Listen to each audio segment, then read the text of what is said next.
Hi, I'm Len Epp from Lean Pub, and in this Front Matter podcast, I'll be interviewing Judson Moore. Based in Berlin, it seems like a shame to try to describe his career in just one sentence, but amongst the many things he has done, Judson is a travel writer, product management professional, and social entrepreneur who currently works with eBay. You can follow him on Twitter at Judson L. Moore, and check out his website at judsonlmoore.com. Judson is the author of the Lean Pub book, Exponential Happiness, How to Identify and Pursue Life Goals Starting at a Young Age. In the book, Judson shares his own experience and philosophy in his own voice on some of the most important decisions we make in our lives, particularly with a view to talking to people starting out on their journey, but also for people who want to start a new one, and anyone who finds themselves in a situation where they're getting asked for life advice. In this interview, we're going to talk about Judson's varied background, career, and professional interests, his new book, and at the end we'll talk a little bit about his experience being a self-published writer and author. So thank you, Judson, for being on the Front Matter podcast.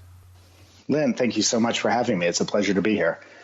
I always like to start these interviews by asking people for their origin story. You have a particularly interesting one, so I was wondering if you could talk a little bit about where you grew up and how you first became interested in travel.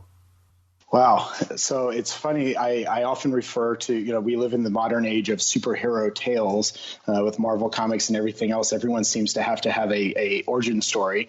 So I often talk about my origin story being about a youth camp that I participated in Louisiana when I was 15 years old. But to start there, I think I'd be doing a disservice to really kind of what led me up to that point and what a lot of the book really is the result of, I think. I was born and raised in Lexington, Kentucky, to two parents that are both ordained ministers and academics. And have a brother who's 2 years older than me. His name is Lou, and he was born with cerebral palsy, and he actually died when I was 14 years old. He was 2 years older than me. And this, of course, this had a huge impact on my life growing up throughout my childhood. Having a handicapped brother who wasn't able to care for himself so strongly, having to have the extra care from my parents also meant that one of the best ways that I could contribute to his care was to take care of myself when I was able-bodied and old enough to do things for myself. And then, of course, later also helping my parents with his care as well. But this gave me, since a very young age, a very independent streak. It really kind of taught me how to live in this world, take care of myself, make my own decisions, kind of move through the daily struggles that we all face. Mine being my own. We all have a different story. But for me, this thing that that I always refer to, it's the very worst thing that could ever happen to a parent. Not just the loss of a child, but the prolonged loss of a child, living with that for so many years and having that be the definition of your day to day. It's a very difficult thing. But for me as a child, it was the only thing I ever knew. It was just life as usual. And so coming up in that environment, and I always had very supportive parents. They were always there for me when I did need them. I don't want to give any impression like I was neglected. That's certainly not the case. But I was able to be independent at a very young age, I think. And that made a big impact on me later on in life when I was still, by most measures, quite young, but fairly independently minded. And so when I was starting to be faced with opportunities as a teenager to participate in various types of programs or just different experiences that maybe others would have thought a little bit of hesitation about whether or not they could have participated in, I felt a little bit more empowered or able to raise my hand and say yes.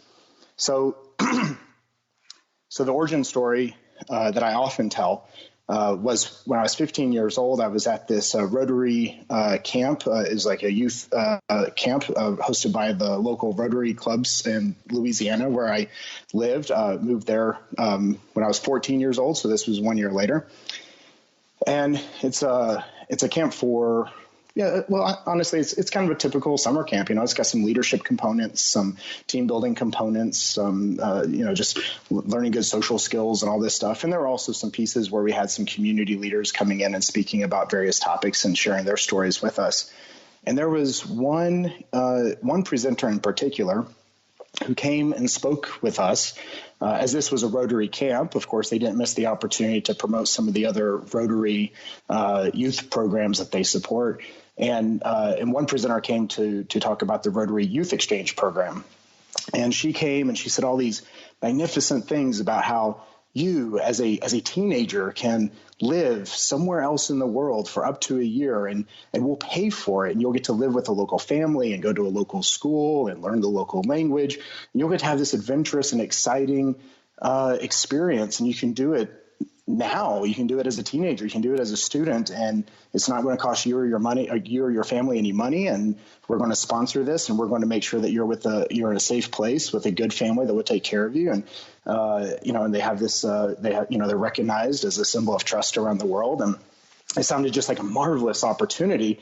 And the call to action at the end of her presentation was for any interested student just to go up and talk to her. Just say hello, let her know your name, and just say that you're interested. And I thought to myself, I was like, oh, wow, that is a line that I'm going to have to, elbows out, jump my way through and stage dive to the front of the crowd to get up there and try to get my name known. And of the 50 or 60 campers in the room, I was the only person who spoke to her. And as a result, a year later, I was in Germany for the first time. And I did live 1 year, my 17th year, in Germany and as a Rotary Youth Exchange student. And this is the experience that changed my life forever. And for many, many years, my peers, some of them who actually were in that camp with me, who were in that same room and had the same offer that I had, they asked me for a long time how it is that I was getting these opportunities, why I was getting to travel. It all went back to that moment. And it took me a long time to figure out, why me, how was I special? What was different about me to them? In my own opinion, I would have thought that any of them probably could have jumped the line in front of me, just family status or longer time in the, more established in the community. If they had expressed interest, they probably almost surely would have been chosen to participate in this program before I would have been. And yet it was me, and it was because I had the tenacity to express interest, to raise my hand, to say, I'd like to be considered. And the difference between me and them was probably somewhere in the lines that I was somehow conditioned to think that there was a chance for that I could raise my hand, that I was allowed to put my name in the running for that sort of opportunity.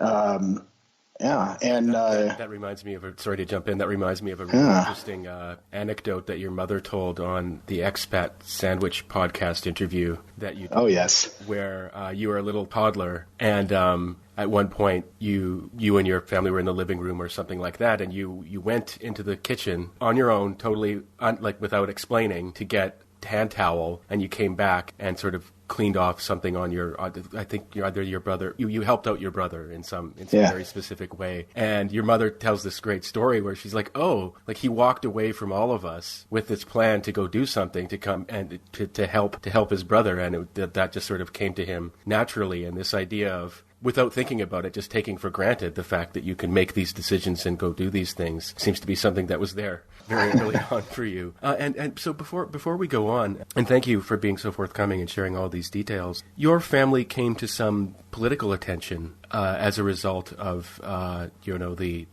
challenge that you faced. Can you talk a little bit about that? Yeah, sure. So it was funny for me growing up. One of the tales I like to tell is that as a child, a family vacation for me was a trip to Washington, D.C. to lobby Congress. And my parents were involved in a coalition of parents of children with disabilities in Kentucky. So they were active in supporting policies around, of course, supporting children with disabilities, but also supporting the families of children with disabilities. A lot of that revolving around various types of healthcare reform, also education reform and access to physical therapy and other resources such as this. And for one reason or another, my family was frequently invited to share our story, both at the local, state, and national level, to various political leaders and other groups who were also working in these topics. And you know, we have my father has a sister, so my aunt was living at that time in Alexandria, Virginia, just across the way from Washington, D.C.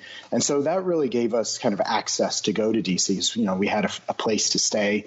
We didn't have a lot of money coming up. A lot of the money we had were put into the healthcare costs to support my brother.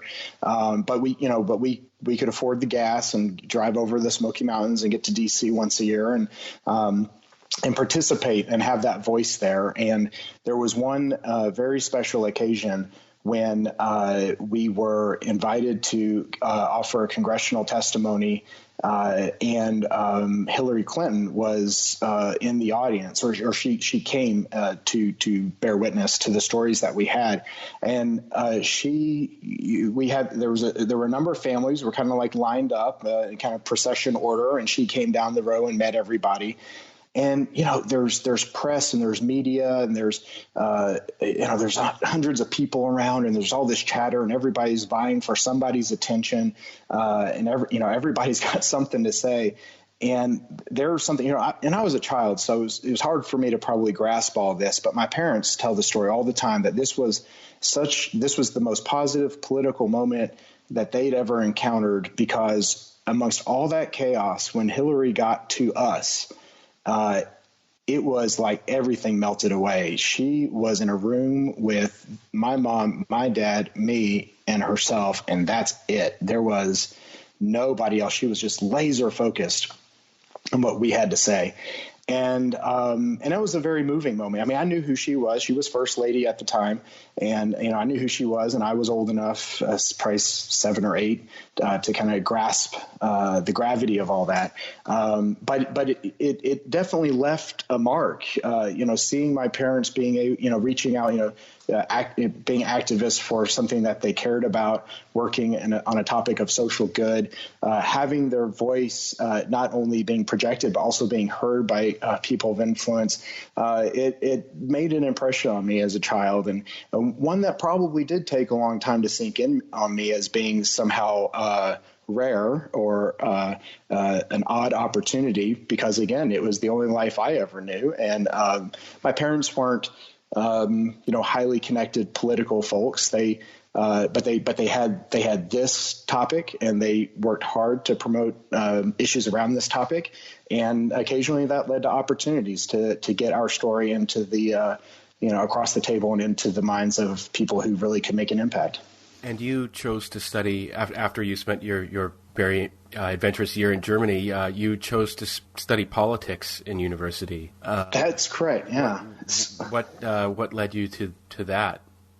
Well, so I can't talk about politics without talking about Germany, but there's a whole other thing that happened in the middle. And of course, all of this goes back to those familial roots in politics as well. But after my year abroad in Germany, I came back to the United States, and I still had to graduate, had to finish high school.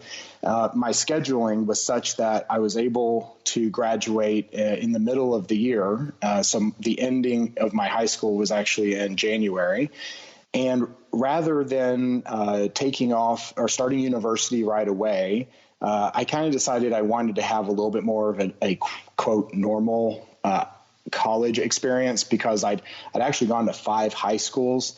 I'd moved from Kentucky to Louisiana in the middle of that, and I'd shifted schools a couple times, plus the year abroad. And I loved it. I love meeting new people. And it was also like during those years of trying, formidable years of trying to discover yourself, it was also kind of cool to be able to hit the reset button every year with a new audience of people and be a new you if you wanted to be, it was a really actually exciting time to get to make those shifts. But I think I'd had enough. And when I went to university, I wanted to be a little bit stable. So that meant that I wanted to enter in the fall when most people start university.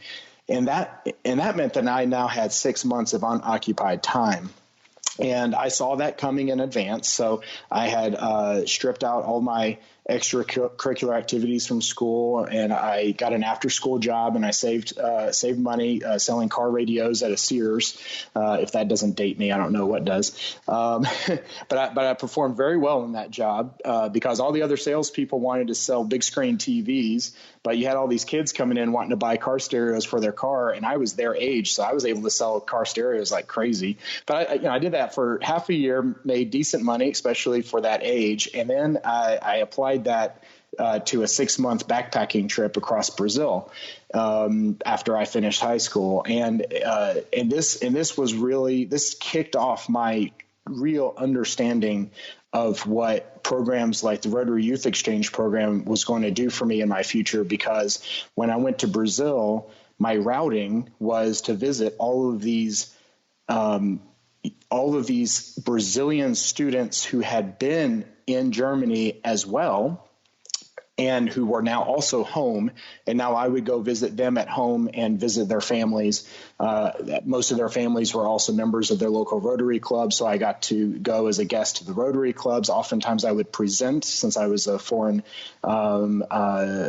visitor. I'd get to present my story there as well. If there was a service project going on, I got to participate in those as well. And it was this experience, especially some of those local service projects with the Rotary clubs, when I got to go to some of the favelas in Brazil, the very, very poor neighborhoods. And this was me now as a 18-year-old,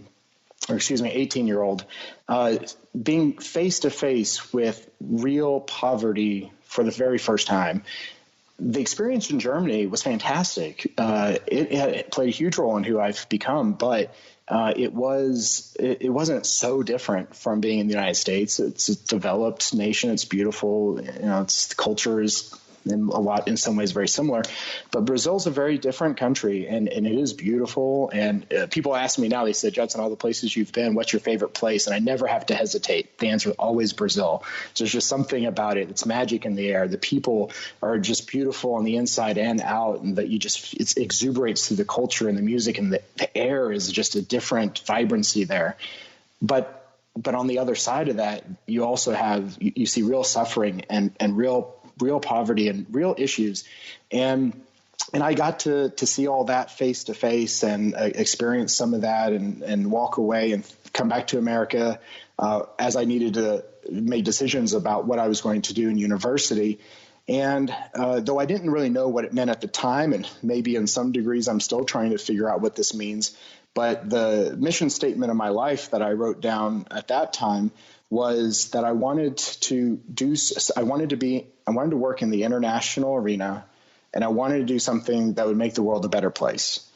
And to me, with my childhood upbringings, seeing how politics shapes the world, and my time abroad, it made a lot of sense to me that I would follow a political path. And so I chose to study foreign policy. And then at the end, you decided you didn't want to pursue at that time that career. So you tell this story that you had a kind of negative epiphany, as it were, in class. Yeah. So because fate always has a twisted sense of humor, I was in a class in my final semester of university. The class was called Foreign Policy. So it was exactly what I thought I wanted to do. And I was in this class. There was a bit of a role-playing simulation component to this class. It was actually a very cool class, but I realized one day, I don't want to do this. I don't want anything to do with this. There's just so much in that political space where you're playing chess against people's lives and livelihoods. What village is going to stop getting fresh water so that we can get oil? These types of things. And anyway, it was the impression that the class and some of my other classes kind of left on me at the time. And I said, no, I understand that politics definitely can be used for good, and I also do believe that foreign policy. American foreign policy also leads to a lot of good in the world, but I can also see where there are some conflicts, and that there are some times when the humanitarian mission does not win the day, and I just didn't think I had what it was going to take to to really be part of that at that time. And, this was something about the political education. A lot of it is political history. It's really a history degree with a concentration in politics, right? I mean, this is kind of what you get. It's not really about the mechanics of politics. I mean, of course, you learn the Constitution and things like this, but it's not really about, what is a career politician or what is it like to be a career civil servant. So I had to learn some of those lessons later. But at that moment, it just seemed to me like this is not going to be the move for me. And what I saw was, what I felt at the time was, I said, okay, and there's also probably three things that I can do with a political science degree. I can go to law school, which I wasn't particularly interested in doing. I could get some low-level job or internship in some political office, which actually, as I turned around and looked at all my peers studying politics, they had already been interning in political offices 4 years, and I'd never considered that as something I really wanted to do. So that was an indicator that maybe I wasn't going in the place where my heart really was. And the third thing I said I can do with a political science degree is have a career change. And so I chose the career change. Yeah, we've got a lot to talk about when it comes to what you did next. But you were reminding me, I recently read George Packer had an article in Foreign Affairs about Richard Holbrooke. And there's this really interesting anecdote he tells where, so Richard Holbrooke is in Vietnam. That's where he's sent first with the Foreign Service. And he's sent to some rural place, and there's some other American man there, young man, they're in their early 20s, and he's sort of, the other guy is just there as to serve some kind of charity. And Holbrooke goes like, I'm the man from the State Department, and this is the boy from the charity. And I just thought, fuck you. That's not interesting or tough. And there was actually it's sort of understated but very scathing article about Packer's book about Holbrooke in the New York Review of Books. And it sort of gets to some of it's being very kind of, the article is very polite in it's let's put it this way, respectful of a man who earned a good reputation. But it all got me, when you were talking about this, it all got me thinking about how if you enter into foreign service as a career early on, then you might have you obviously, it sort of seems okay to have dreams about your career and what you're aiming for. But it struck me that there must be for people who are of genuine intent, some kind of conflict between this being about the issues that you're facing and yourself. Are you really in Bosnia to advance your career? Right. Right. And the answer for a lot of people who succeed in those roles is yes. Yeah, it's about them. Yeah. Yeah, they call these hardship posts, right?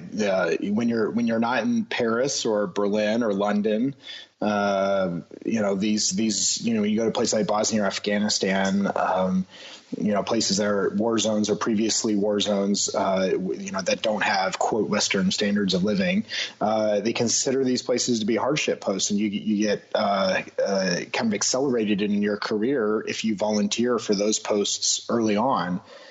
Because if you do that for 1 or 2 rounds of duty, so 2 or 4 years, then you can kind of get a little bit of preferential choice in the next rounds, or a lot of people will look at you and say, well, you served your time, and. I always thought that serving in those environments would just be most rewarding, because maybe those are the places that you can make the biggest impact. As a diplomat in one of the fancier cities of the world, I'm sure life would be grand, but how boring. What are you really doing to make the world a better place? If you're a diplomat in London, I envy the lifestyle. I'm sure it's a fantastic place to experience being a diplomat, and to get to go to all those types of events and activities and meet those people. And if you have a family, to raise your family there. It is wonderful, but for me, for somebody, especially like being younger and wanting to make more of a splash in the world, try to impact people's lives more directly. I don't think I'd be able to accomplish that or to feel that I was contributing sufficiently if I was in those types of places. So yes, for me, bring on the hardship post. That sounds a lot more interesting. And so you joined the Peace Corps. Right. Yeah. So I went full on hardship post. Yeah, you were in the Kyrgyz Republic. Yes, that's right. Yeah, Kyrgyz Republic, Kyrgyzstan. So it's one of the stands in Central Asia. It's on the northwest side of China, south of Kazakhstan. So it's also I believe it's the smallest of the stands, but we'd have to fact check me on that. But for me, it was pretty small because I was there from 2011 to 2013, and they had suffered a political revolt in 2010, just a year or so before I arrived. And everything was fine. It wasn't war or something like this, but there was a little bit of unease, mostly in the south of the country. And so, actually, for my term of service, Peace Corps volunteers were only allowed to travel and serve in the northern half of the country, and we weren't even allowed to travel to the south for any purpose. And so, it's already a smaller country, and then for me, it just got cut in half. But it was more than enough to give me opportunities to make an impact. Yeah, and speaking of that impact, so as I understand it, one sort of job you had was helping to set up radio transmitters in this, or something. I'll get a little bit wrong. Well, I'll give you. Obviously, you'll get a chance to correct it. But you're setting up radio stations or radio transmitters in this mountainous country, and radio's hard in the mountains. But everybody had phones, and there was also something about setting up computer labs, basically, in schools. And you sort of took some knowledge that you gained from this experience to help set up a network that was used by journalists, I believe. So now that I've mangled it, you've got a chance to get it right, I guess. Actually, you did pretty well. So I found some details for you. Yes, my initial assignment was working with the community radio station in the western province of Kyrgyzstan called Talas. And it's kind of like the wild, wild west. And they embrace that wild, wild west as a badge of honor. They often made kind of they compared themselves to Texas in the United States. And the way with the accent, they'd be like, "Oh, Talas is Dallas." So they were really proud of this, and in a way that you'd find in Texas as well. And but yes, I was there. I was assigned to work with this community radio station. And on my arrival, they were celebrating their 4th anniversary since their initial broadcast. And honestly, they were doing great things. They, as a community radio station, it's mostly volunteer based. They would train people in the community how to, the technical skills and the journalistic skills for how to conduct, how to do radio journalism, how to put together a show. Some of it was journalistic in nature. Some of it was more entertainment in nature, like doing like radio dramas and plays and that sort of thing. And it was really open. Anybody in the community who wanted to participate could come and get the crash course and participate. And all volunteer basis. And there was a strong emphasis on engaging students from the local schools as well. And so this was great kind of after-school activity for a lot of them. And there were a couple of professional journalists that were involved in this as well. Their supporters came from the supporters of the radio station, the funders and the institutes that were backing them outside of Kyrgyzstan, because, of course, they had local support as well. But there was a lot of support coming from entities like the European Union Commission, Deutsche Welle Academy, which is the academic arm of the Deutsche Welle, which is sort of like the public broadcaster here in Germany, other like USAID and other multinational aid agencies like this. UNESCO was another big one. And they were all trying to model this community radio plan around Central Asia as a reflection of the successes that they had seen with community media in sub-Saharan Africa in previous decades. The difference between sub-Saharan Africa and Kyrgyzstan is, as you pointed out, the mountains. When you can go to the plains of Africa and erect a radio tower that runs on solar panels and you can broadcast a 500-mile radius, that is a very different story than when you go much further north where you're getting much less sun and you need to erect a radio tower that theoretically could, in flat terrain, have a long range, but you're in high mountains. Europeans who visit there, they call Kyrgyzstan the Switzerland of Central Asia, and they really do have very, very high mountains there. And so radio in that environment, it just doesn't work very well. And I saw a lot of Peace Corps volunteers. There were 100 volunteers in the country at my time. It's a 27-month term of service, and so every year you're getting a new group in, roughly 45 or 50 new volunteers each year. And so, and many of those volunteers were either teaching English or teaching teachers how to teach English. And there were also some that were working in the health services as well. And I was what was called an economic development volunteer. And what that really meant is make the best out of it that you can, kid. And so I had a lot of flexibility, and I was able to think creatively about the problems presented to me and make my own schedule about them. And what I saw with the radios, I said, this radio station doesn't really need my help, or I feel very limited in my capacity to help them because they've been doing this for years. They have a really good thing going here. They already have a lot of community involvement. They're broadcasting over 12 hours a day of original content, good quality content. They have a lot of international backers, so funding isn't a problem. And in their professional development, the training is also world class. So I'm not going to compete on any of this. But part of their sustainability plan was that as they were developing these skills, they should then be the ones who go out and train other would-be radio stations around the country those skills. So they should do that knowledge transfer. And this is the sustainability. You train it all up in one location, but then that location spreads it out to the other parts. And so a lot of what I did was I would sit there in the village at this radio station, and I would help them make training materials for about a month. And then at the end of the month, we'd all travel to the capital city of Bishkek. And in Bishkek, all these journalists would come from all over the country, and they would receive the training, and it would be wonderful and full of enthusiasm and lots of participation. And actually they'd get really good results during the trainings. We'd have some testing radio shows or whatever. But then they'd all go home, and the vast majority of them were going home to places that had not yet received the technical equipment and the investment necessary to have a radio station. And it's very expensive. Of course, you have all the licensing and the governmental agreements and all that stuff, but it's also the importing of the towers, the transmission equipment. You need to have a physical space to secure all these things. You need to have power and electricity, so on and so forth. It's just a lot of stuff you got to do. And I did this for going on a year, and I was contemplating what I was seeing, and I was feeling like, I don't know if what I'm doing here is really useful. I don't feel like I'm contributing that much value. I mean, everybody seems to be glad I'm here, and I'm glad I'm here, but what impact am I really making?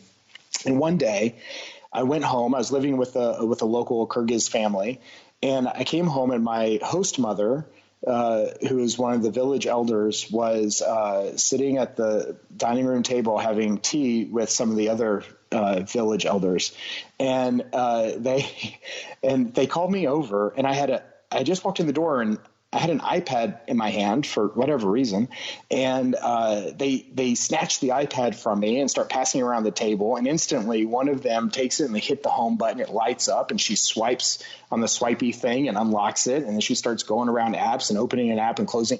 I mean, she just took off, she knew exactly what she was doing. And I had this epiphany moment where I said, oh my Lord, these people, they know technology. Every single person in this country has a smartphone or some degree of phone on their personal phone that they can use for WhatsApp or texting or email, stuff like this. This is how people communicate. WhatsApp was how people stayed in touch with their families. People didn't make phone calls or texts. They WhatsApped everywhere. And so what I also saw in some of those other volunteers that were working in schools, one of the flagship projects that we would launch in schools were computer labs. But the computer labs had a whole mess of problems. I mean, of course, they're expensive, and you get this equipment, but they get viruses on there because information gets passed around on thumb drives. They don't really have access to the internet in order to download these, hundreds of megabytes of updates every month for your antivirus. Electricity can be a problem, and so a lot of times these computers, you have an opening celebration of the computer lab, but within a few weeks, all the computers are packed up in boxes and locked away in a closet because they're seen as like these valuable things. We have to take care of them. And what we know is if we leave them outside, they break. So we have to put them in the closet so they don't break. Yeah, but then they're not being used. Yeah, sorry to interrupt, but that's just such a wonderful anecdote about how, because when you first hear the story of, a school gets all this really expensive equipment and then it ends up being like you go to the lab where it was all set up and it's all gone. And then you ask where it is and it's like locked in the administrator's closet. The first thing you think is naturally, there's some kind of corruption going on here. But actually it was a reflection of a deep respect for the equipment to protect it from being harmed. That was it's really true. Yeah.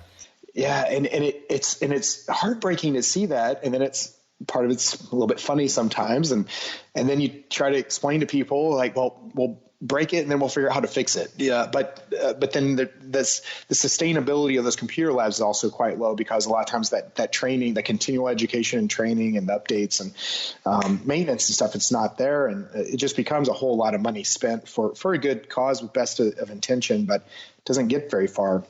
And this gave me this idea that if we shifted the journalists' medium, so if we took them from radio and put them on the internet via mobile device, that this could enable them to start telling their story right now. Because a mobile phone, you can do everything you need for journalism. You can take pictures, you can take video, you can edit, you can take audio, you can type, you can upload, you can download. You have connection to the internet whenever you need it. If the electricity goes out, no problem. Your battery's going to go another 8 hours or whatever. You can plug an adapter into it and then show from your phone a presentation that you downloaded off some online library, and you can show it on a big screen TV in the community center. So there's just all sorts of things that you could do from a phone. And even if in your village even if some really remote village doesn't have internet access, well, you can still do all the things on the phone, and then once a week go down the mountainside and upload it all and capture the new stories. And so I wrote a proposal for this, and with my software and blogging background, I had a little bit of technical idea of how I could put this together. And I found a journalism school in the capital city, Bishkek, called KLOP, K-L-O-O-P, which is a marvelous institute. And in the end, I was able to secure 3 years of funding from a lot of those entities I mentioned before, but primarily from UNESCO, based out of the Kazakhstan Almaty office, and from the European Union Commission. And they fully funded the project for 3 years via the local partner of the KLOP journalism school that was teaching journalism skills to youth in the capital city.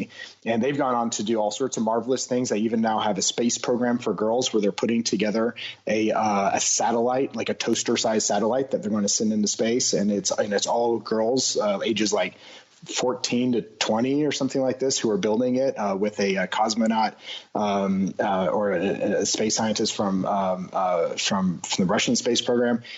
And they're just doing incredible things. One of their founders is actually now one of the senior TED fellows, from TED Talks. And they're just, their whole story is just wonderful and fantastic. And this was one of the greatest pleasures for me. I also get to work with that school and get to know those students and to work with those leaders. And we put together this website, and we distributed these phones to all these journalists around the country. And I built a website at kyrgyzmedia.com. And that was in 2012. And now we're sitting in 2019. And that is one of the powerhouses of online media of Central Asia. Yeah, I'm looking at it right now. Congratulations on their and your success with setting that up, and seeing the legacy of these projects sort of persist. Oh yeah, is such a reward. It is. It really, really is. And what a rare opportunity that is, because so many of the things that we will do in our life, we will not see the impact. And many of the impacts that website makes today, I cannot see the impact of that either. But I can go into Google Analytics and I can tell you how many people have read what stories today. And I'm completely hands off. I'm still in communication with those folks, and occasionally if they need help, that's really what the local school there is there for. But sometimes they reach out to me, and I'm glad to be in touch with them still.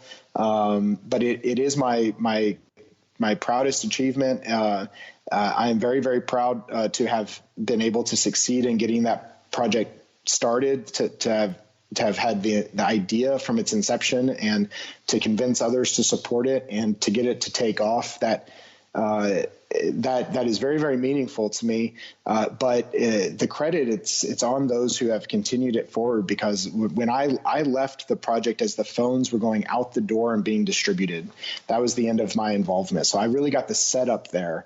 And it wouldn't have happened without me, but it definitely wouldn't have continued without them. And what they've gone on to do with it in these subsequent years is just beyond anything I could have ever dreamed of. And so I believe you then went back to the States for a bit, but then you found yourself in Hyderabad in South India. Mm-hmm. Talk a little bit about that experience. I know there's just a ton of growth going on there, and you were working for a mobile telephony company. So I was working for a company called Mutual Mobile that was headquartered in Austin, Texas, and they are a mobile apps company. So they're an agency that builds apps for other large companies. Yeah, and especially during that time, a lot of the big global companies around the world hadn't developed their own in-house mobile app resource teams yet, and so this company got a lot of that type of work for a lot of really big globally recognized brands.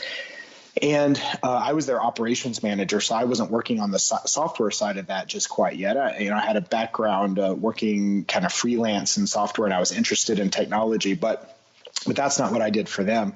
And one of the things they had me do in Austin, we had 2 floors of a downtown high-rise that while I was there, we did an in-place renovation. And so I oversaw the whole renovation and worked with architects and designers and bought all the furniture and selected carpets and paints and, had to move people around and shift desks and all that type of stuff, handle all the logistics. And that whole project took the better part of a year.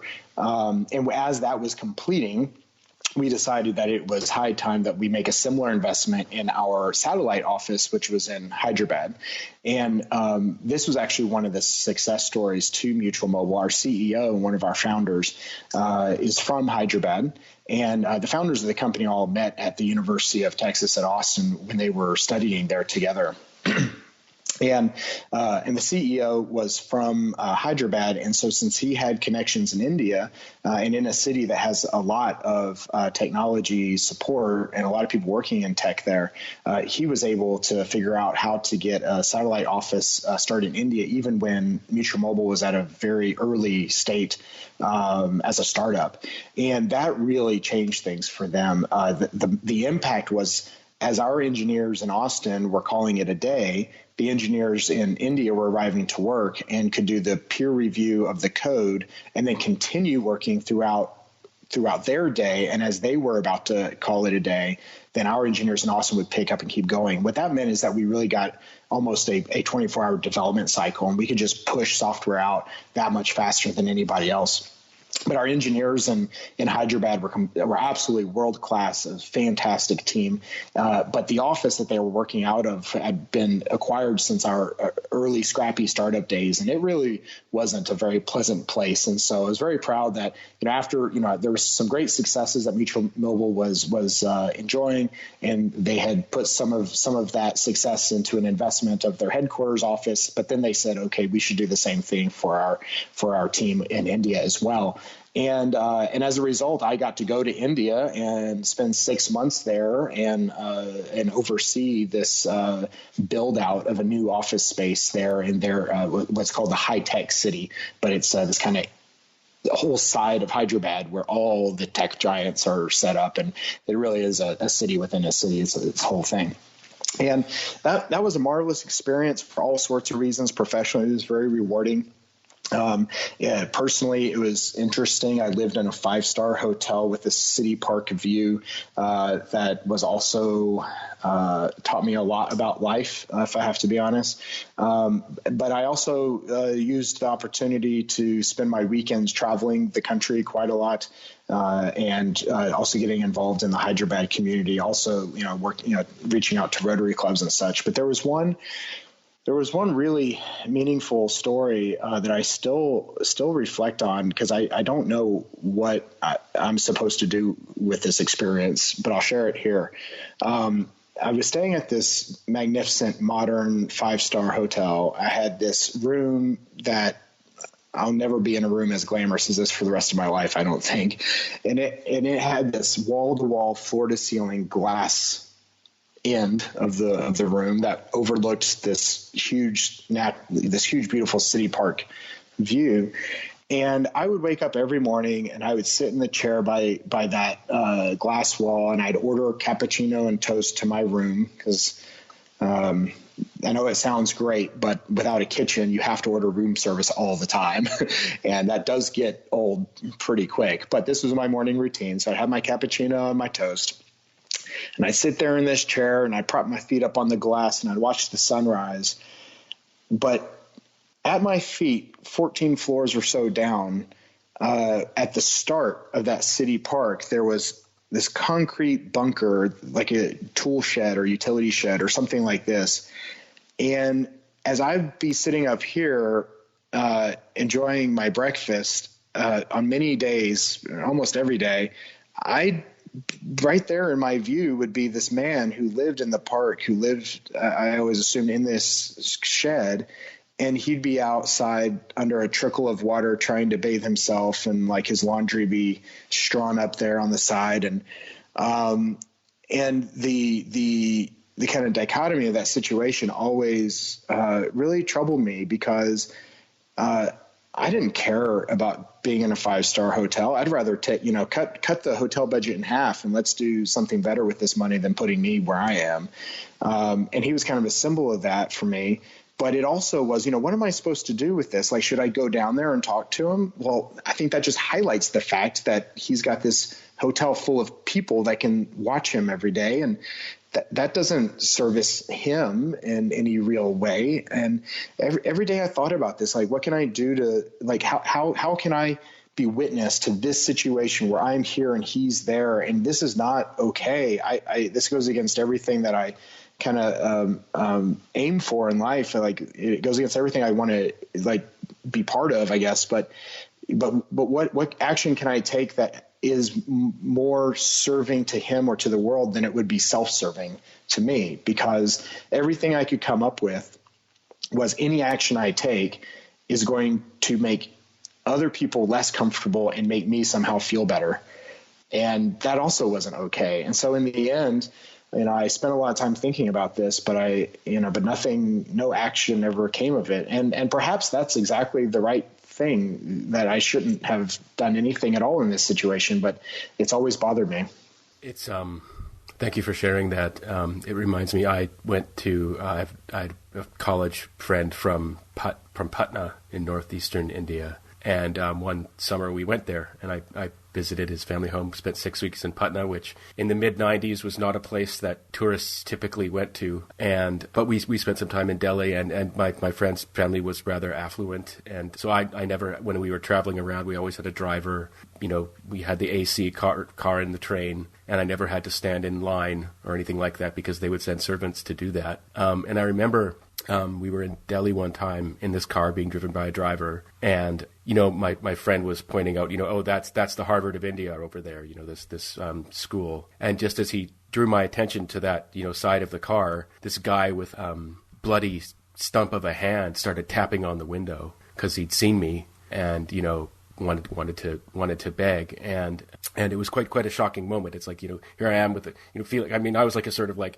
Mennonite guy from like southern Saskatchewan in Canada, like not a fancy guy myself, and here I am with a driver and servants and stuff, and there's the Harvard of India, and then this happens. And that experience happened. I had similar I mean, they had like this similar kinds of things happen numerous times. You know, there'd be a woman by the side of the road with a baby with mutilation. And my friends would tell me, that guy who, that just like that guy who was tapping on the car, that woman mutilated that baby so that she would be a more sympathetic figure in her job of begging. And I had similar thoughts to the ones that you were just expressing, and they've never, I mean, like, I'm not romanticizing my own experience. They just they've never left me, and I never did anything about it.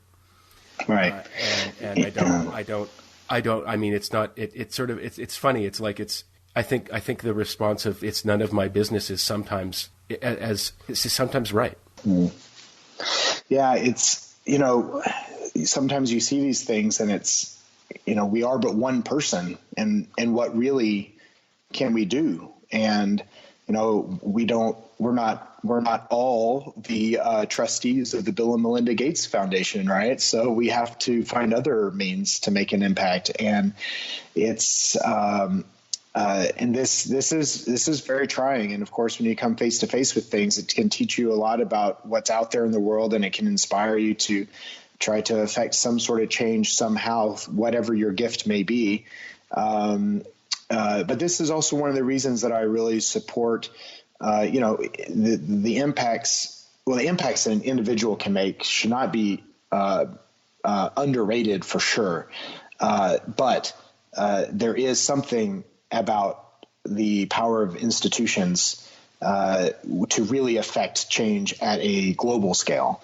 And some problems that you come face to face with, like the problem, the poverty that I saw in Brazil, or this situation that you and I have described from our time in India. Yes, there could be something we could do to alleviate some short-term anxiety in somebody's life there. But of course, sometimes there's issues with that, even because the corruption and the mafias and things that are running these. And so you also want to know that when you're contributing, that it's also actually making the impact that you intend to make. And this is where I think the institutionalization of organizations like Rotary International or the Red Cross or the UN or the Peace Corps, Doctors Without Borders, and the list is vast, right? There's so many places. And so we don't live in a world where we have to make that individual effort, because if we have the heart and the care and the compassion, there's always somewhere out there where we can join forces with something that's bigger than us and make a big impact in that way. Yeah, I think that's very well said. There's something. I remember feeling very angry about it on a number of levels. Like how can this exist? And then when you realize what a role corruption plays in that, and how deep the sort of problems are when this like the experiences we're describing like might sound particular to people who are listening, but it's like 100 times a day.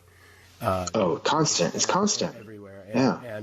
And yeah, you do feel. I mean, I think it is common to feel a kind of guilt, and at the same time, there's something sort of unsatisfying about the solution that is the only one, which is kind of just everybody banding together. There's got to be big institutions. It's not going to be one-on-one that something like this that problems like that get resolved, and it's not going to happen in your lifetime, and it's going to take, these are all the, whether any of this is kind of like particularly true or not, these are the feelings that you have when you encounter things like that. Absolutely. And all you can do is kind of, it feels like, just kind of keep paddling all the time, just always keep striving, and understand the profound role that long-term institutional engagement has in affecting change for people's lives. And so after your experience in India working for Mutual Mobile, which is based in Austin, you then went to work for Trivago in Germany. Yes. Yeah. So this was another one of these stories where, it goes back to the origin story. It always goes back to the origin story. When I was in Austin for a couple of years, and it was marvelous. Austin is really just such a great city. But it was clear that my time at Mutual Mobile was coming to an end. I just completed these two massive projects, the big renovation in their headquarters in Austin, and also the 6 months in India. It was two really grand projects I felt very good about. Things went really well with all of that. But the fact of the matter is the company just wasn't going to be able to sustain my continued professional development after those things. Everything else was going to feel, I think, a little bit mundane or day to day. And in the end, we decided that the best course of action for everybody involved was for me to make an exit. And to their credit, it was the best exit from a company I've ever dreamed of. It was like 6 months notice, and they wanted to make sure that I got to the end of the year just so I had health insurance to the end of the year and stuff like this. And they supported me during that time. I also participated in a fellowship program to Egypt, and they were totally cool with.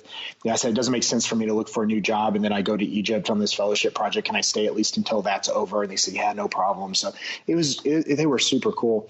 But so I also had a lot of time to look around Austin for other opportunities. And given my interest in software and my background, but Mutual Mobile being the first place where I was face to face with real live, like real professional world-class software developers in the process by which real world-class software is produced. I got to know about the product management role, and this role to me sounded like a really intriguing role, like something that could, for me, finally be the career path that I've been looking for, like one career where I could put my interests and my skills and my experience all into one role and really do something with it. But Mutual Mobile wasn't going to be the place where I was going to get that opportunity. And as I looked around Austin, I also wasn't finding a place to kind of get my foot in the door, so to speak. So I said, okay, if I have to look outside of Austin, then for me, it's kind of like hitting the reset button on starting over with a new community. And I'd done a lot of that up until that point. And so I said, if I have to hit the big red restart button on my life again and move and make all new friends and community connections, then it's got to be for another international adventure. I've got to get out. And over the years, through all these other experiences and all these places I'd been, every time I'd land in a new place and I'd say, this is so exciting. Look, I get to have this amazing adventure in this amazing new place. It was also always in the back of my head of, well, I really should try to get back to Germany one day, because really all this began in Germany when I was 17. I haven't really formed a worldview yet, but it made such a big impact on who I've become. And it would be really great if I could go and experience Germany again as an adult and to work there for some years. So I was still in touch with some of my schoolmates from my German school, thanks to Facebook and the power of the internet, being able to stay connected with people.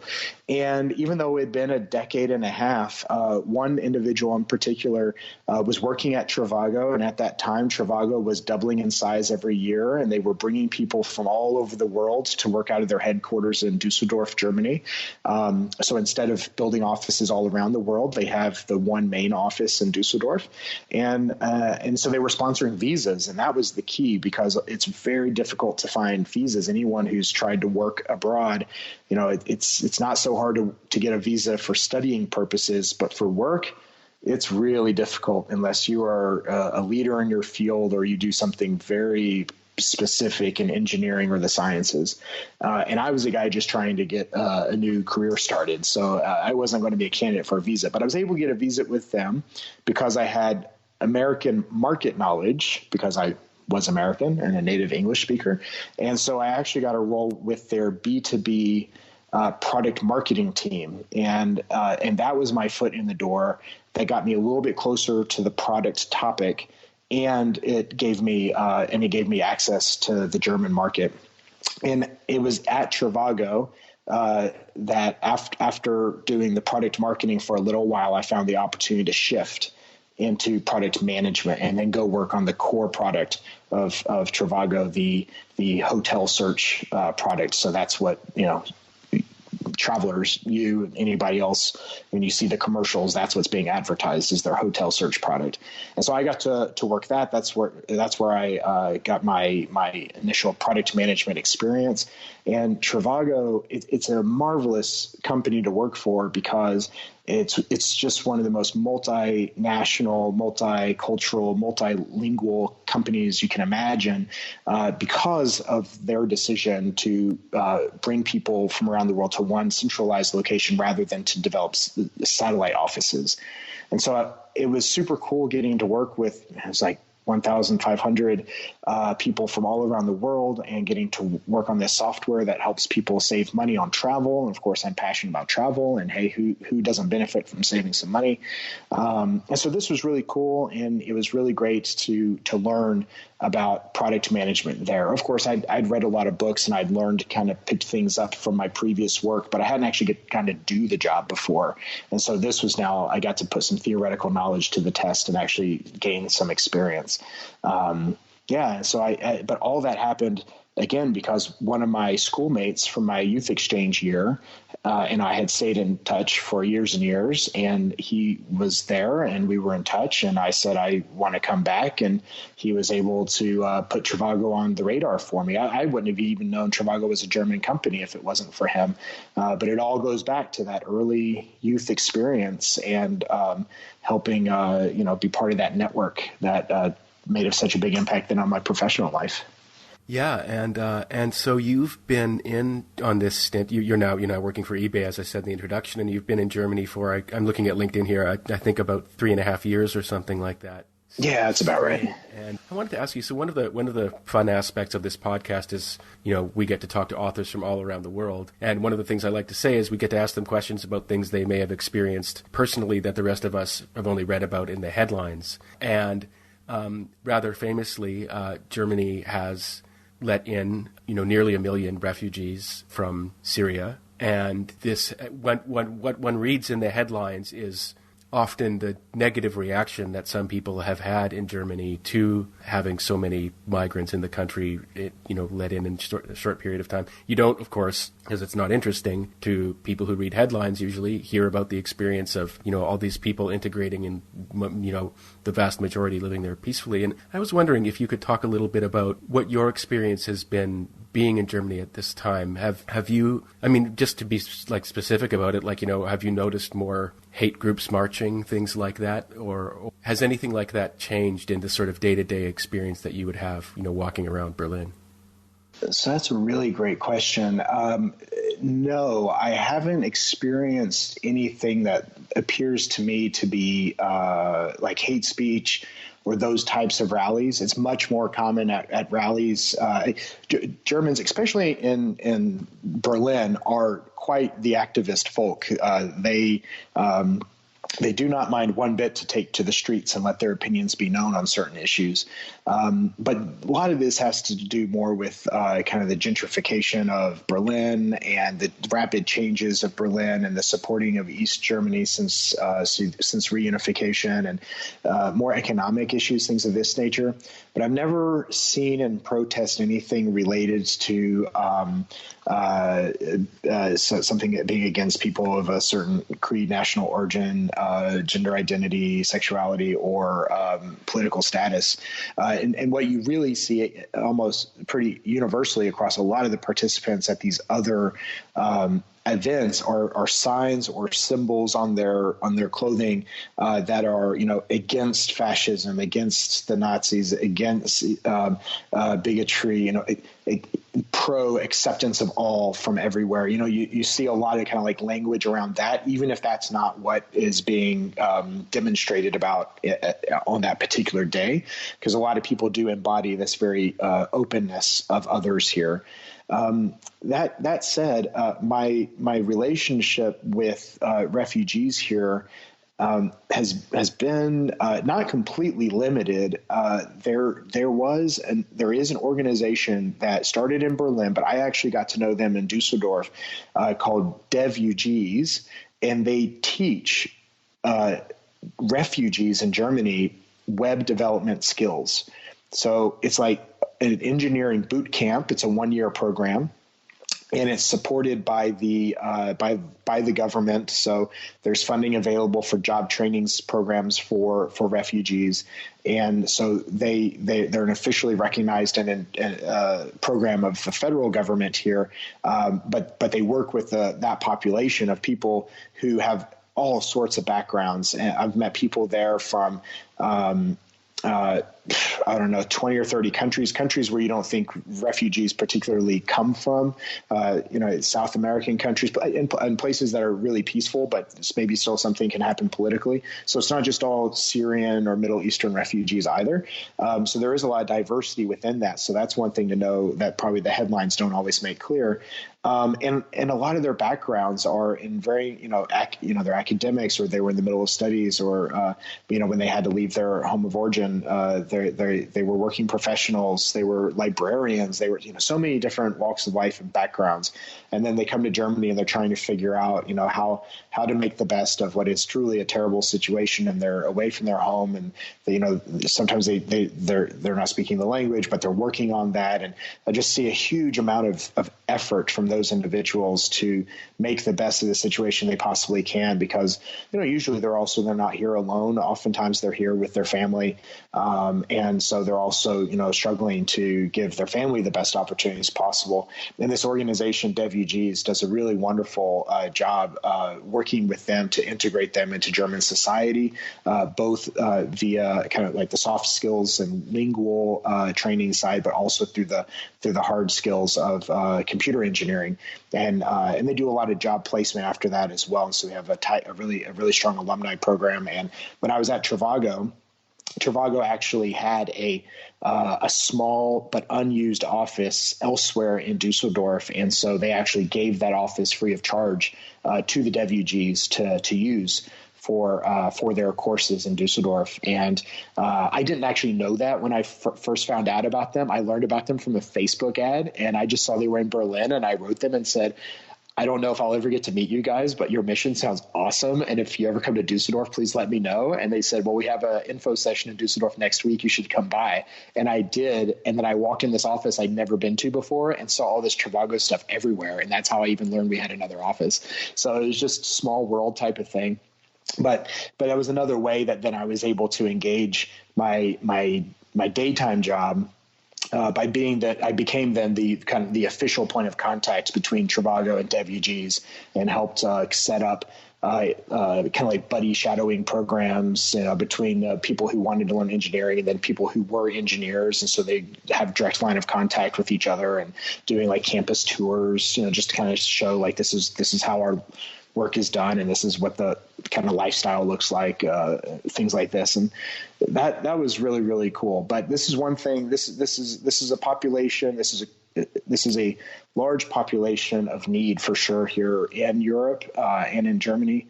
And now that I've only been in Berlin now for about half a year, and now that I've started to feel a little bit more settled here, it's going to become it's important for me to start finding how I can increase my community engagement in this new community, and re-engaging with the refugee population. I think is going to be a part of that, but I still have to figure out where the best way is to do that. Yeah, thanks for that really great answer, and for bringing all of our attention to this wonderful program. It sounds like a really good idea.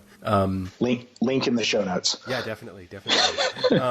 So the last thing I wanted to ask you about this is I mentioned before we started taping that I lived in Europe for a few years myself, and as a Canadian having this accent, that means I get to experience what it's like being an American abroad too, because people often they naturally assume you're American when they hear you. And so I wanted to ask you, this has come up before on this podcast, but have things changed in the way people relate to you since the election in 2016?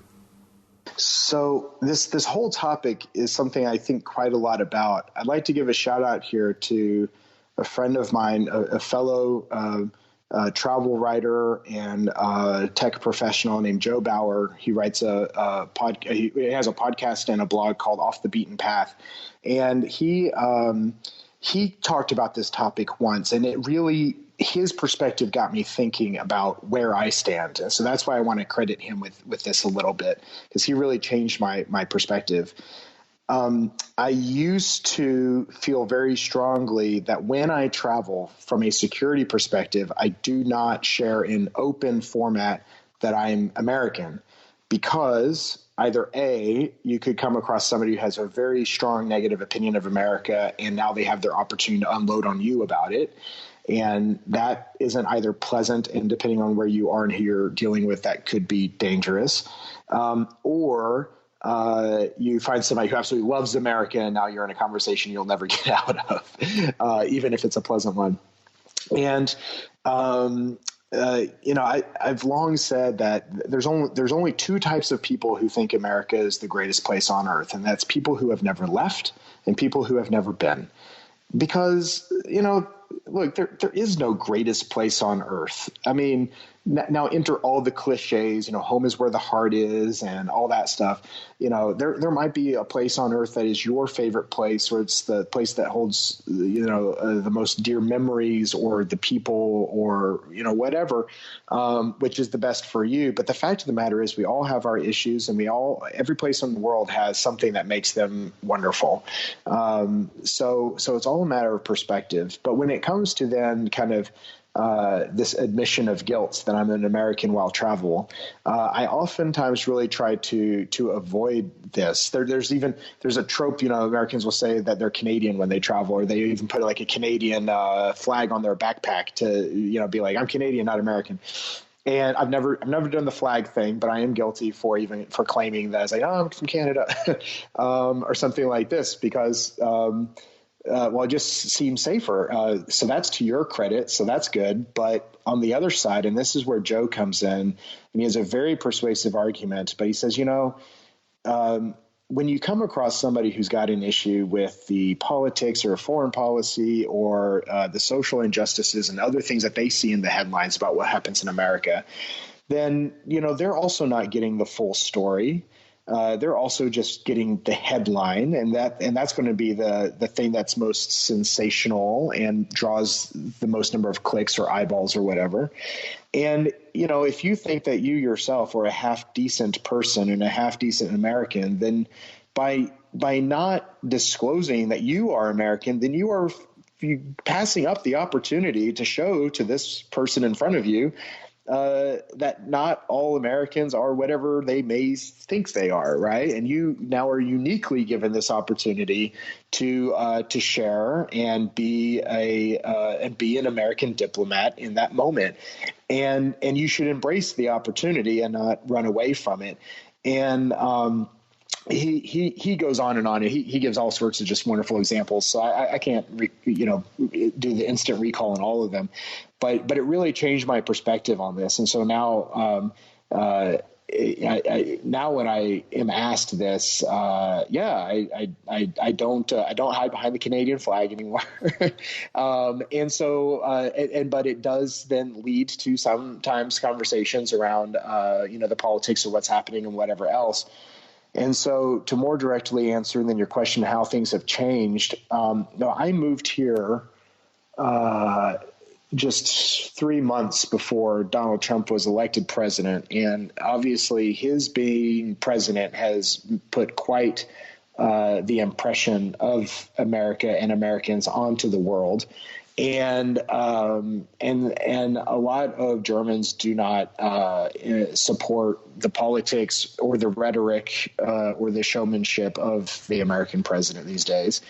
And it's a little difficult because now the really short way to have a conversation with people here, they also don't want to talk about American politics. And if you just basically let it be known that, if you're like, yeah, Trump, oh, he's awful, it's terrible. Oh, America, there's so many terrible things. Why do you think I'm in Germany? I wanted to escape all that. And then everybody's like, okay, good. Yeah. All right, fine. So you're okay. And we don't have to talk about this ever again. But again, this doesn't really do justice to the full situation of what's going on or people's beliefs. And,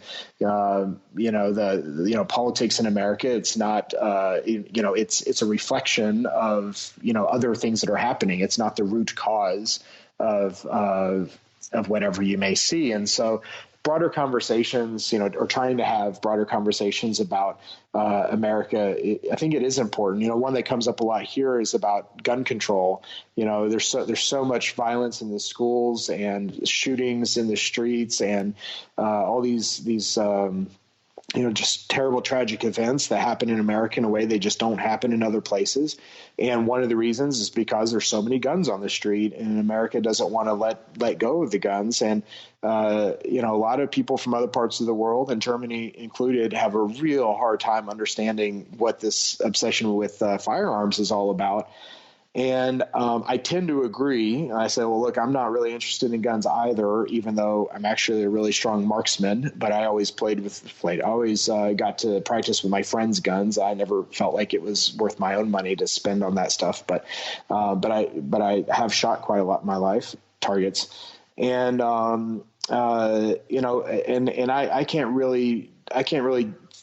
don't really understand the rationale behind what the obsession with the whole gun situation is, but I do know what the history of that is. I have a lot of friends who have very large firearms collections. I listen to them. I know what their perspectives are.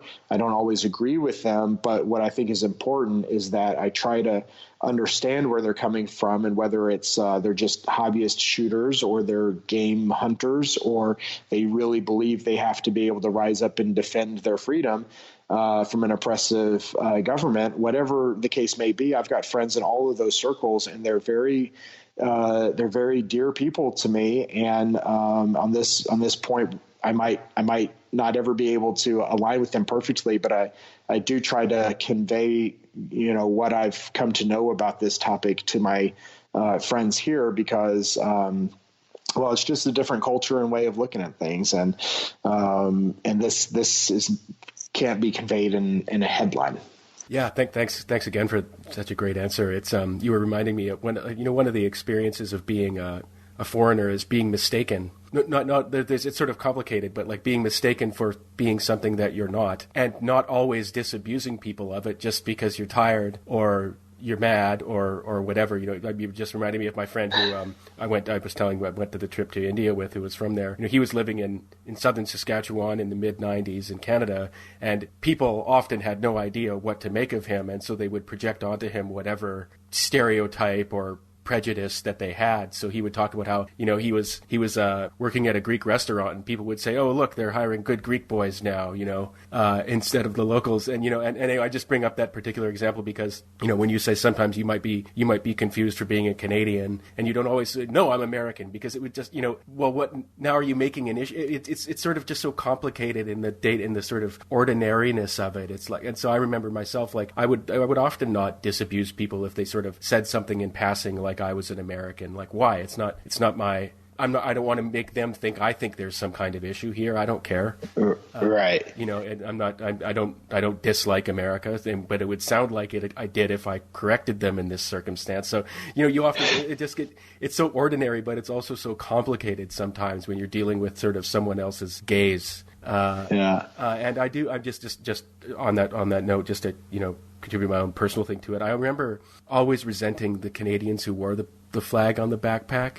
I did it myself, naively, and regretted it, because one of the reasons you do it is to signal that you're not American. And that's just really weak, I think. Yeah. That's just really weak. Yeah.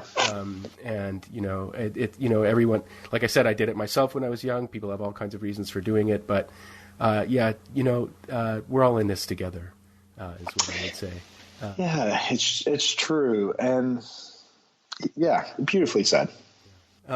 So moving on to your book, it's only been an hour and some. So you've had this idea for this book, Exponential Happiness, for a few years now, and you've gotten around finally to writing a few chapters. And I wanted to ask you just if you could take a couple of minutes to explain the inspiration for the book and what it's about. Sure. Well, thankfully, I can probably give this as a short answer because the long answer I already gave in my origin story. But when it goes back to this moment in that Rotary youth camp, when I went and expressed interest in the exchange program, and from that moment forward, my life had changed, even if I didn't recognize it at the time. This moment to me was what is the moment that my life changed.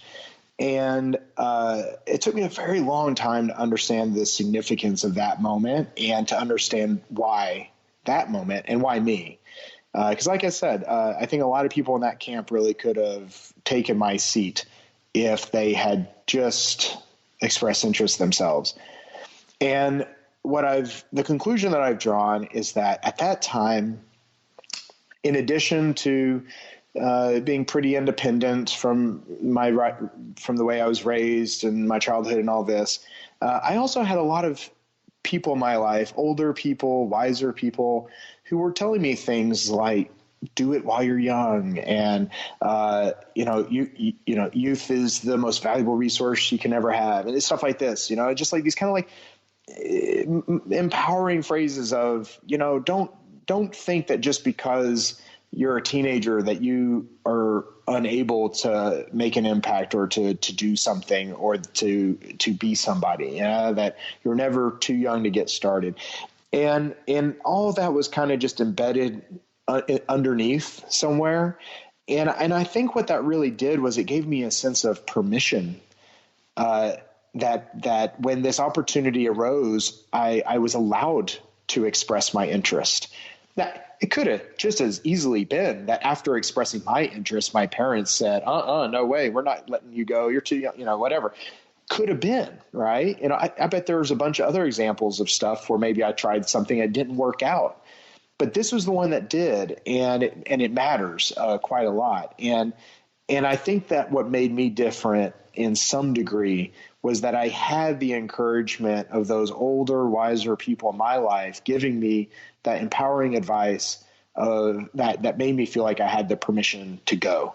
And so what I really wanted to write the book about was the impact that starting particularly at a young age, the positive impact that can really have on your life, because just in the same way, so exponential happiness is a nod of the hat or tip of the hat to the compounding interest and investment. So if you know about the miracle of compounding interest, this is as you invest over time, interest invests upon itself over and over and over again, and that the best way to make compounding interest pay off for you in the end is by starting early, by giving it more years to compound over. And so in the same way that by starting to invest financially early will pay out higher dividends later in life, I believe that getting a start in understanding what your life goals are, what it is that you want to do with your life, and putting together a sensible plan that helps you start to achieve those goals. If you can do that at an early age, then that really has the opportunity to pay out dividends on exponential growth on happiness over life. Because, don't be confused. There will be 90-degree turns in the road, and there will be fails, and there will be all sorts of mistakes made. But that's all learning opportunity, and that's all just life happening. But if you can get some of that stuff out of the way early on, and you can get those experiences, over in your 20s instead of in your 30s, there's just a huge advantage to that, I believe. And so now that I'm a little bit older and maybe I'm a little bit wiser, I hope I'm wiser than my 17-year-old self at least. I just felt that this was my opportunity to try to share my perspective on all of that, as well as share some of the lessons that I've learned through my travels. being in so many different corners of the world and, living with families and getting to know people and at the local level and all these different cultures, I've been exposed to a lot of different ways of thinking in life and, philosophies around the world. And so, I've had a couple of years to contemplate that now. And I'm still on my adventure for sure. And I hope I always will be. I hope I never get off the adventure. But I felt like I was at a point now where I've kind of put some of these philosophies and experiences and the reflection into terms that I think can be shared and hopefully will make an impact in the lives of those who read it. It's interesting you bring up, some of the advice you heard when you were young was, do it young. But you also mentioned in the book that, not all the advice, the life advice you get is going to be good. And so in particular, you single out the sentiment, I had to suffer when I was your age, so you do too, in this character. I hate this so much. Yeah, you say I adamantly disagree with this statement, and so I could tell like you meant it. So yeah, can you talk a little bit about that? Well, I just believe that, that the suffering of the previous generation does not need to be repeated by this one, right? This is what we call progress. If in our lives we can solve problems so that our children and the generation that comes after us can not worry about the same problems, but instead focus on other problems to solve, because there will be other problems to solve. So, the idea that problems need to be repeated for character building and, walking uphill both ways through a blizzard to get to school, that type of thing. I just believe that just because it used to be a certain way, or that our parents or that we had to suffer through a certain way of life, this shouldn't apply to the future generation, right? Like we've solved a lot of problems, and if we want to really advance the human race forward, we should try to minimize the number of pains that the next generation have to suffer, which we already did. Yeah, thanks. That's very well said. It's interesting. I mean, I think one of the there are very few things that are sort of recurring in every generation in human society, but one of them is the view that the kids these days are weaker than we were. Oh yeah, and that's it's actually that aspect of that sentiment that really gets me angry. It's like, just reflect on this for a moment, please. You're being stupid. Like, to have some self-respect, and anyway, yeah, I very much agree with you about that. Yeah, it doesn't mean we have to understand everything that the younger generation does, right? There's always, there's a great trope around music, it's like, oh, when I was your age, we had real music. And and that, I think, every generation has this, and it just goes to show, and there's nothing wrong with it, but it just goes to show that, when musical taste changes between generations, or technology changes, or expressionism changes, or whatever, these are all signals of that progress. And for the those of us who are in the slightly older category now, because we're not 12, 13, 14, 15, 16, and we're seeing how kids are engaging with technology, or the music they're listening to, or the YouTube channels they're watching, or whatever the case may be, and we look at that stuff and we just can't get on board with it at all. Well, that, as hard as it is to imagine, it's probably actually somehow a sign of progress, and it doesn't require our approval, to be honest. Yeah, it's interesting too. You're reminding me of a friend of mine had this kind of like hard-ass, sort of slightly tongue-in-cheek joke about how, when you get older and you see kids complaining about something that would have been a wild luxury when you were young, and they complain about it not being good enough, what you're actually seeing is someone with higher standards than you had. Right. And actually what you're seeing is someone who's fighting over stuff that you didn't fight over. That's right. And so representing that, to sort of take that and twist it into misrepresent it as an expression of weakness, it's like, nuh-uh. this is quite something else that you're witnessing someone do when they, like, for example, point out an injustice that you would have just accepted as a trivial everyday matter. Like, right. They're not being weak by doing that. You might want to reflect on who was being weak. Right.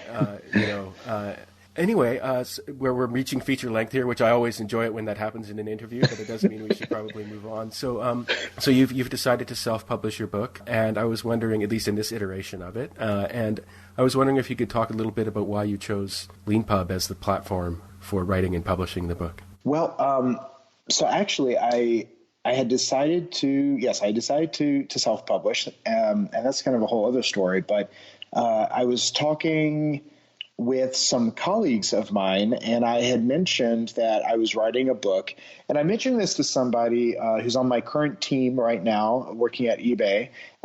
He's brilliant. He's one of the engineers I rely on most heavily day over day. And I happened to mention to him I was working on this book, and he said, "Oh, I've written a book." And I was so surprised. And he'd actually written 4 books, and he had published them on LeanPub. And so he showed me this, and this was a month ago, I guess. So I'm still quite new to LeanPub, but he gave me his testimonial on his experience publishing his 4 books on LeanPub, and he showed me his author dashboard in the back end and how it all worked. And he talked about how you can do version control with Git, and I was already writing everything in Google Docs, but I have this integration with Google Docs, and there's just so many great options there. And I just looked at it and I said, this is everything I was looking for and more, because I don't even know what I was looking for. But as I discovered LeanPub, I said, this has got to be the answer. And I really liked the background in that it was very, my initial impression of LeanPub was that it was a kind of a tech author's paradise, right? So if I got your history correct, a lot of the early authors, it was kind of a solution for writing technical manuals and having being able to have technical proper code and everything else in published form, and just the philosophy that you're very open, you offer this platform, but then but it is the author's book, and the author is free to take the results and do what they want with it, or it doesn't feel like you're going into a place where it's like going into a really advanced open source environment, right? And taking something that is near and dear to yourself, but being able to take it into a place where it's also going to be welcomed and where you're going to have the resources necessary to do something that, quite honestly, is I think pretty daunting, right? I mean, it's hard enough to write a book. This is my first book, so I'm learning a lot of things as I go. And one of the things that most concerned me was, once I get the text on the page, what am I supposed to do with it? And so when he showed me LeanPub, it was such a burden, a weight taken off my shoulders as I explored LeanPub on my own. And I said, oh, yeah, they've really thought of everything here. They have the MailChimp integration. You have the marketing landing pages. You have the Google Analytics. You got integration to Git and Google, and Markua is there. And it's so many great resources for authors to really be able to do whatever it is that they want to get done, they can do there. And I just hadn't seen that type of flexibility or that type of kind of open box environment anywhere else. And to me, without even knowing precisely what it is I was looking for, when I was shown LeanPub, it was just apparent to me that this was the resource to use. Oh, thanks for that. Thanks for that explanation. It's interesting. You say you're relatively new to LeanPub, but you've already managed to do something new to LeanPub, which is as I was researching for this interview, I signed up at judsonlmoore.com/book. You can give your email address and your first name, and then you can download the 3 chapters. We always like to see how self-published authors are sort of managing this process. And you, if someone sort of signs up to download the first 3 chapters, you have them in PDF, EPUB, and Mobi format. But you've also done something that I don't think any LeanPub author has done before, which is view the Google Doc. And so you've actually set up, I don't know if it's, I imagine it's probably not the same as the manuscript for your book, but you've set up a Google Doc that people can comment on and made this public and just a part of the process of getting onboarded. I don't think anyone has done that. Writing in Google Docs mode is actually our newest writing mode, so we're still learning about it ourselves and how authors are choosing to use it, and that's a really interesting use. So one of the reasons we leave this section of the interview for the last part of the interview is so that the people who stick around are people at this point are people who are interested in learning techniques and tips and strategies for self-publishing. And so are you going to expand? Do you have any intention of letting people comment on the book manuscript itself, like when it's as it progresses, or will it remain on the sample that you're encouraging people to do this? Yeah, so that's a great question, to which I've gotten a lot of really good feedback that way. Actually, my preference, if everybody would read the sample however I wanted them to, I would say everybody use Google Docs so that you can comment and give me feedback. And I would be happy to really open the entire book up and have people comment as we go. And I guess the reason that I've thought not to do that is because I just am not sure that I think that's asking a lot. It's already a lot to say, hey, would you, on one side, it's a carrot and stick, right? It's hey, the carrot is you get to read the first 3 chapters, and then it's like, hey, by the way, can you give me some feedback? Yes, I'm asking you to work, and it's one thing to maybe ask people to work and give some feedback on a sample. It's another thing on an entire book. Like at that point, I feel like maybe I need to engage the services of a professional editor or somebody who's done this before. But that's not because I'm opposed to opening up the book for comment. Actually, I would love to do that. I just don't know if I have the confidence that I'd be able to get people to stick around and contribute, but maybe I should try and find out. Well, one thing I would say is our experience has been that people love giving feedback and they love helping, and they don't feel like it's work. And one of the reasons this has worked so well with us is that if there's a typo and someone literally people they're like, hey, there's a typo on page 9. Here's what it is. The thing about the way LeanPub works is that an author can take that feedback and just make the change and click publish to publish a new version in a minute. Right. And so when a reader sees a change that they suggested, like a correction that they've made, actually updated in the book itself, that for many readers, that's a magical experience. And in particular, as you pointed out, most LeanPub books, historically have been technical books. That's partly because it was invented, partly because of the experience that the co-founders had, or that the founders had, of publishing a technical book and then having it be obsolete the next day. And so actually realizing that the traditional book publishing process actually isn't necessarily right, particularly for technical books, because it takes so long. And then when you couple that to the idea that, hey, maybe you should, particularly with technical subjects, if someone really needs to learn it, they don't care. They would like the book to be 100% finished, but if there's only 3 chapters, the 3 chapters is 3 chapters better than none on this technology. But I was thinking about it so for books like that, for example, if you've got code samples, so computer code samples, and someone tries running it and there's a mistake, then it won't run. Then they kind of need to tell you, hey, your book is broken, and then that it's sort of I'm not sure I'm right that this is the problem, but blah blah blah. So getting people, it actually, it's more than just their desire to help. They need it to work. Right. But I was thinking when I was reading your book, and I was like, I wonder how, when it comes to typos and stuff like that, sure, but your book is so personal and it's so much about people's lives that if you opened it up to comment, you might end up in this kind of, I don't know, whirlpool of getting sucked into other people's life stories, because they'll hear yours and they'll want to share their own, and then you could end up with this Google Doc that takes on a life of its own. And I'm not saying that's necessarily bad, but I honestly don't know.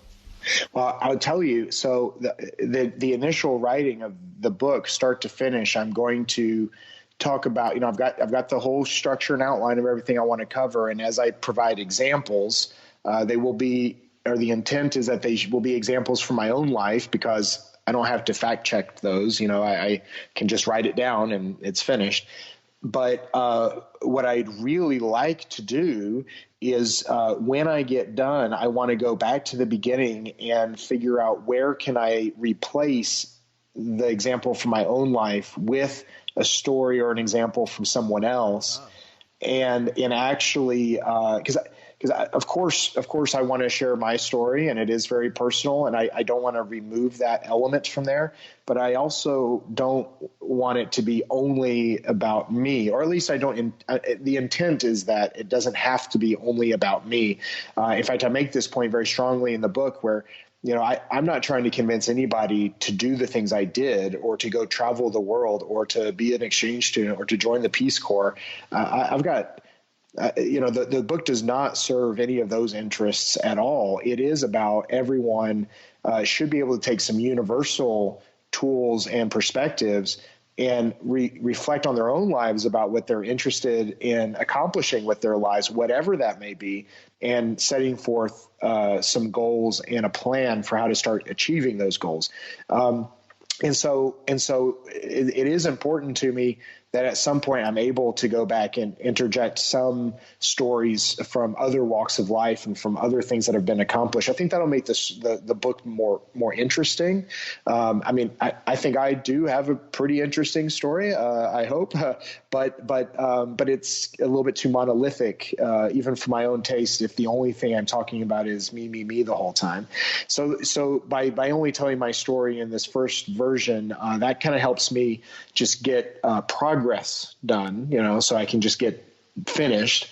Because of course, published is better than is better than perfect. But in the end, I really do want to have some people reach out to me, and by subscribing or by signing up to download the book on my website. I also trigger a couple of emails as I'm writing. I'm also asking people like, hey, I'm writing chapter 5. It's about decision making, and does anybody have an interesting story to share about a time you had to make a decision in your life and how that worked out? And I'm hoping they'll be able to collect some stories like this, and maybe even some of those stories turned into interviews that I can use from a new podcast down the road, So, so I think you're absolutely correct that it could turn into a big wormhole of everybody kind of telling all sorts of wide variety of stories. But I don't perceive that as a bad thing at all. I think that just sets the stage for writing book number 2, 4, 20, 40, 50, so. Yeah, well, it'll be really exciting to see what happens, and best of luck with the project. The last question I always like to ask people on this podcast is, if there was one thing we could build for you, or one thing we could fix for you that you found is broken, can you think of anything you would ask us to do? Sure. So, I will say, now that you've done a good job of calling me out on using your service and then using my own website to kind of like route people through the marketing and stuff, I actually I did, like I said, I only joined up about a month ago, and then the last 2 weeks I've been traveling. So I was really on a tight deadline to try to just get something produced before I started traveling, because I had this initial marketing release was pretty soon after I had learned about LeanPub, and so I'd spent some hours trying to figure out, the Google integration, and should I use Git? And I said, okay, no, it's too complicated. I'm already in Google. And actually I already had all the chapters sorted out by individual chapters, the way that it needs to be done to publish on LeanPub. So all that worked out really well. But I did find sometimes in Google Docs, when I'd hit the publish or preview, that I couldn't really tell if the results were going through. And there were a couple times when titles were not being properly displayed as titles. And I couldn't figure out if I was doing something wrong or if there was a bug in the system. But so everything was arranged right. But, I marched forward and I tried to get the landing page set up and the MailChimp integration through LeanPub all done. And actually, from what I could tell, most everything seemed to work. But I think I was just so new to this tool. And it was sophisticated but easy. But as I was just up against this deadline, I said, I don't think I need a little bit more experience here to feel the confidence that as I go off traveling and don't have access to my computer for 2 weeks, that the system just is going. And so I that's why I did the landing page on my own blog, and through MailChimp, my own MailChimp setup. But none of that was particularly because I was unsatisfied or couldn't figure anything out, but as much as I was just so kind of like new to using LeanPub. But there did seem to be an issue where the titles of chapters were not being displayed properly as titles within the LeanPub version when I was using Google Docs. Yeah. Okay. Thanks very much for that feedback. I mean, for us, the more detailed, the better. And that's really great. It is our newest writing mode, and there are still some things that are happening. I mean, we have noticed sometimes that people do have issues with titles, and we're not exactly sure yet precisely what's going on there. But like, if you start with the default documents that we give you when you create a book in Google Docs, and you just kind of like replace the title with your own, if you know what I mean, then it works. And it's when people start, because Google Docs has all these wonderful features that we don't support them all. Sure. So people naturally play around and they're creative. I mean, they're authors, right? Right. And so it's sometimes when people are trying to do things that we don't support, but it's hard for us to be like what we show you in our example documents is exactly what we support, and it's enough to write most books. But people can't often, do go do other things. Having a folder on Google Drive that has 10 chapters and everything else like lined out already with some lorem ipsum or something with the proper formatting as something that you can link to, and then authors who want to use Google Drive can just make a copy of that folder and already be like ready to go. That could be a benefit. That could be helpful. Well, when you that's interesting, because when you create a new book in LeanPub and you choose the Google Docs mode in Google Drive, we actually give you 3 documents. You didn't know. But if you switch from another mode, you don't get that. And actually, that's why. I bet you that's what happened. And so we actually probably should have just a public document where it's like, for people who are thinking, do I want to write in this mode, just have something public so you don't have to actually create a book to actually see what those default documents are. So thanks for that. And the other thing you mentioned is that I think it's that the way it works with when you're writing in Google Drive, using Google Docs to write a LeanPub book, is there's this add-on called the LeanPub add-on that you add in Google, and then you've got a little panel on the right-hand side of your document, and you can click this button to preview, and then we show the working a message that says working ...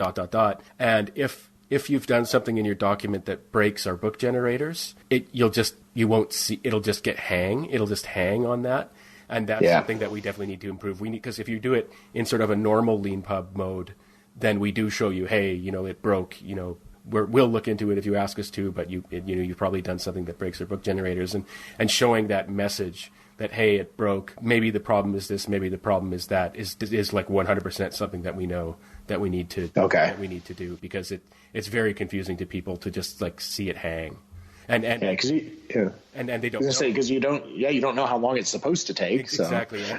And also what you can do in the add-on is you can just go back, and then you can actually start a new preview, but you don't even know that you can do that. So well, thank you very much, Judson. Oh, do you have anything else to? Well, I was just going to say there's one more thing that I'm trying to figure out now, and I'd just be so happy if you told me I can already do it with LeanPub, but I hadn't noticed it, and that's that. Of course, I'm very happy to be able to get the published documents ready for all the digital distribution, as well as to get the file that's like print ready file and all that. But at some point, I imagine a lot of people would like to actually get a physical copy of the book printed, and I hadn't noticed that you offer any type of connection to a print house, but that's kind of, for me, the last step in all of this is where am I going to go to actually get 1,000 copies of the book in my hand or in my garage? Yeah, and so actually I'll link to it. We've had a couple of authors. We've had this question before, as you intuited correctly,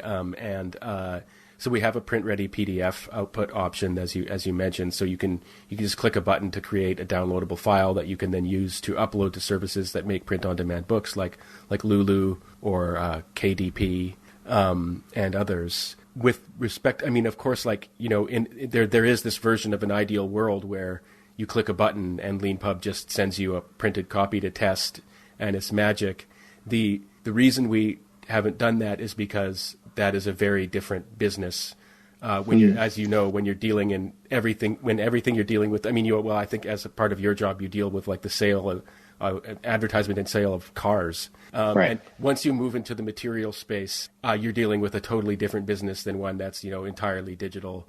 And that's that's the main reason. So what we do is we try to give people exactly what you need to go to other services that do physical stuff. But we're just not in that business, and I suspect probably never will be, because it's just totally different. There are people out there who've kind of, like Amazon and others, who've actually kind of solved the problem. And so what we do focus on is giving, like, really listening, because, like, the requirements that these companies have can change over time and stuff like that. So we're all like, if you've got a print on demand service that's asking you for something that LeanPub doesn't give you, because the physical books are all based on digital files, so we can give you those digital files, and if you come across a requirement that we don't satisfy, then please let us know, to anyone who's listening, and to you personally, of course. Thank you very much, Judson, for taking the time out of an evening you could have spent doing something probably more interesting in Berlin doing. No, Lynn, this has been such a pleasure. Well, thanks very much. And thank you for being a guest on the podcast and for being an author, a LeanPub author. Thank you so very much. I look forward to being on this journey with you for years to come. This is only the beginning. Thanks. And thanks, as always, to all of you for listening to this episode of the Front Matter podcast. If you like what you heard, please rate and review it wherever you found it. And if you'd like to be a LeanPub author yourself, please go to our website at leanpub.com. Thanks.